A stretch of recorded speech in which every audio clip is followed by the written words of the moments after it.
l'Ituri.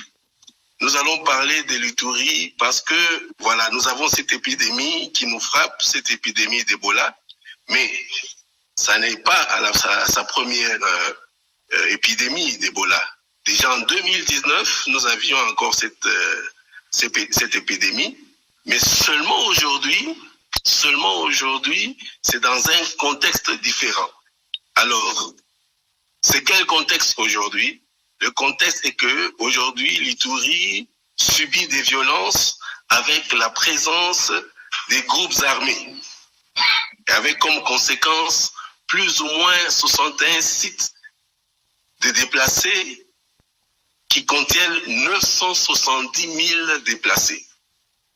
Et ces déplacés, parce qu'ils sont vulnérables, ils deviennent davantage vulnérables à cause de cette épidémie et de cette infodémie. Parce que, comme vous allez le remarquer, les populations qui sont dans les sites manquent, ne sont pas assez nourries. Il y a encore d'autres maladies, il y a la promiscuité. Et donc, face à cette situation, c'est une population qui peut tout accepter. Alors, nous demandons une riposte rapide pour épargner cette province de la catastrophe.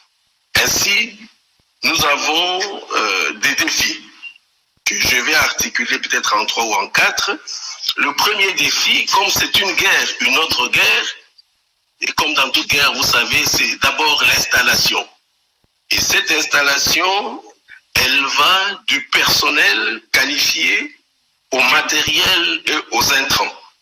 Donc, aujourd'hui, en Ituri, nous attendons qu'on installe ce personnel le plus tôt possible. Vous savez que les aéroports ont été fermés, mais nous avons eu hier, nous avons eu l'assurance que peut-être d'ici là, ces aéroports seront rouverts pour cette installation, faciliter cette installation.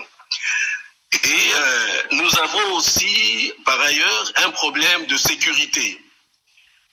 Vous savez, nous sommes dans un milieu opérationnel, parce qu'il y a la guerre ici, et donc nous devons sécuriser les centres de traitement.